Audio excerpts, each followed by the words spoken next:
Secretary of State. Thank you, Mr Speaker. As the right honourable gentleman may know, data on immigration status and crime was not recorded under the last government. We have a new programme which will improve data collection, and we have strong local relationships with police and local authorities to ensure that the full force of the law will apply to anyone breaking our laws.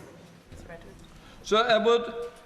The Home Secretary knows perfectly well how much it worries and infuriates people that people can enter this country illegally and commit crimes, and there's no proper vetting procedure before they're unloosed on society. So will she do this to try and reassure our own citizens? Will she ensure that everybody who enters this country illegally is detained, they are fully vetted, most of them, their asylum claims are bogus anyway, perhaps deal with their asylum claims while they're in detention and then deport them and protect our own people?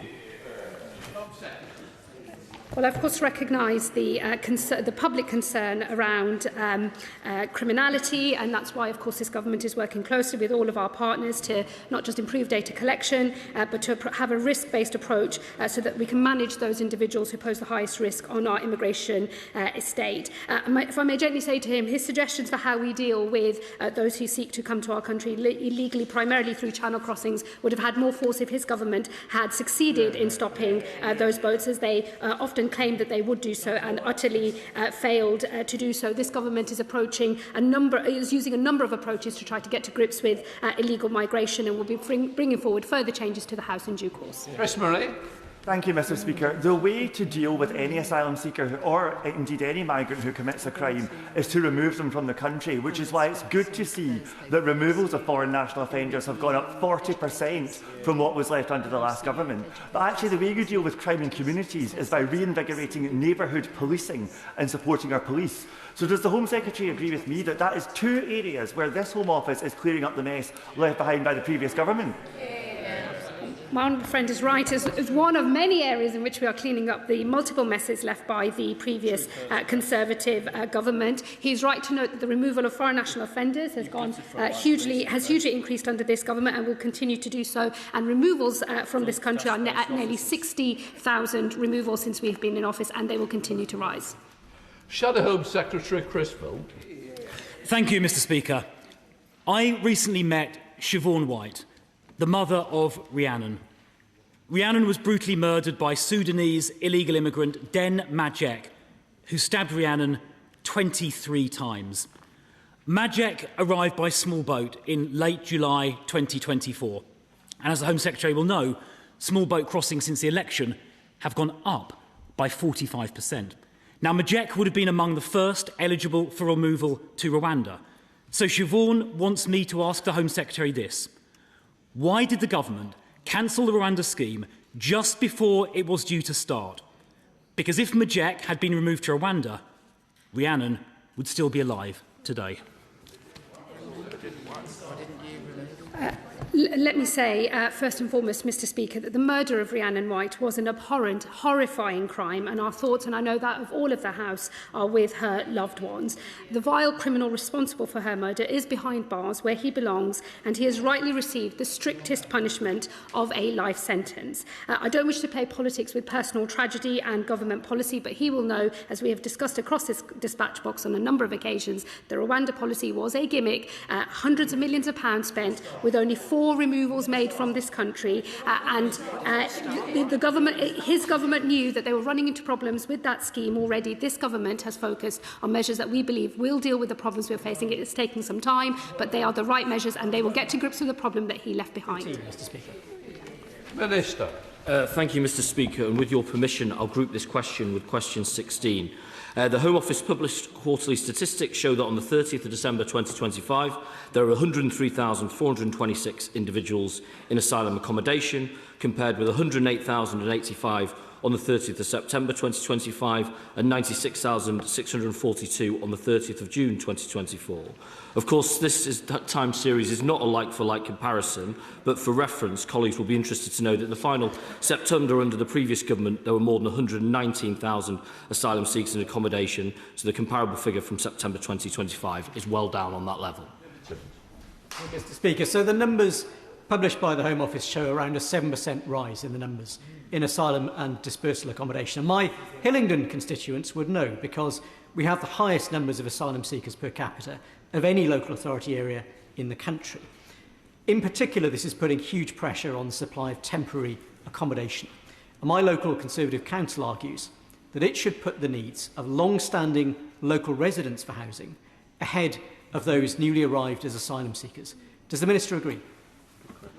Well, I suspect the Honourable Gentleman would say this too, but I wish the previous government had used their time to actually build some houses. That's at the root of our housing crisis. But it is doubtlessly true that the estate is running hot, which is why he will be pleased to hear of those figures falling September on September. And I'll say to him that future publication of data without running ahead of that is likely to show that that trend is one that's continuing. I think one we would all support. Thank you, Mr. Speaker. Since Labour came into power, the number of people in asylum accommodation, whether that is hotels or now into dispersal accommodation, is up by over 6,000 people. Now, with figures like this, no resident in South Northamptonshire believes that this government is tackling this issue, especially with the continued operation of the migrant hotel in my constituency. So with the warmer weather coming and the better weather with that, the boat crossings will obviously continue to increase. So what is the government going to do differently to tackle this and stop the boats as they promised? Well, the Honourable Lady will know that in the asylum policy statement we set out the most significant reforms to the asylum system. Certainly in my lifetime we've already introduced the reduced protection period. We're making quicker decisions, better decisions than ever before. We've increased removals, 30% increase on our predecessors. Those together are decreasing those numbers. As I say, that September on September number, with perhaps future good news to come. Thank you, Mr. Speaker. Can I begin by thanking the Minister for the work that he is doing to close asylum hotels, including the Crew Arms Hotel in my constituency? And can I encourage him to go further still to close the Royal Hotel in my constituency? But will he also join with me in reminding the members opposite that it was under a Tory government, prominent members of which now sit with the turquoise Tories over there, that the concept of asylum hotels was invented, and who presided over the opening up of the business model for small boats crossings in the first place? Well, the Honourable Gentleman's right, and Reform wants to say that they're a new voice in politics, but they look very similar to the old voice, if you ask me. But the important thing that his constituents will know is that the government, the opposition, when in government, the Tories opposite, they were the ones that opened those hotels, and Labour will be the ones that closed them. Matt Vickers, Shadow Minister. Thank you, Mr. Speaker. On the 30th of June 24, there were 96,642 in asylum accommodation. The latest figures show there are more than 103,000. So despite the creative interpretation, the number is up, not down. There's a distinct lack of gang smashing going on. Crossings are up 45%, and the government's new border commander has already given up and quit. When will the government accept their approach is making things significantly worse? Yeah. I mean, I would gently say to the Honourable Gentleman, I think creativity is pointing at different dates in the calendar of a profile that he knows has seasonal elements to it, and trying to compare them as like for like. He knows that doesn't work. But in terms of, he's very kind in giving him the opportunity to say that with regards to tackling organised immigration crime, that work is at its record level, a 37% increase under this government with 5,000 disruptions. That's the serious work. They'll throw rocks from the sideline, but that's what they do, isn't it? Wilkinson, Liberal Democrats. Thank you, Mr. Speaker. The Home Secretary's authoritarian tendencies often please the Reform Party and the Tories, but some in her own party are apparently less happy with that approach to immigration and asylum. The changes to ILR in particular risk busting efforts at social cohesion while harming public services and the economy, and creating unworkable bureaucracy in the Home Office. Now, Liberal Democrats have expressed concerns about these proposals, and many on her own backbenches are now reportedly very unhappy. So does the Home Secretary really feel comfortable that she might be reliant on support from the Honourable Member for Clacton and the Tories to force through her flagship project? Well, I'm slightly concerned if the Honourable Gentleman thinks that people who've come as part of economic migration schemes are in some way in the asylum population. Those two, of course, are very significantly different things. Nevertheless, we have made significant proposals in this space, including increasing the main basis time to settlement to 10 years with the ability to earn down based on working, not committing crimes, learning the English language. I think all very sensible changes. We, of course, had a consultation that closed only last month, had more than 200,000 responses to it, and we're looking at them very closely. Sean Barrett. 14, Mr Speaker. Minister. Thank you, Mr Speaker. We have, of course, discussed the introduction of visa breaks across government, including the impact on the Chevening scholars. The Chevening continues to attract and support exceptional future leaders across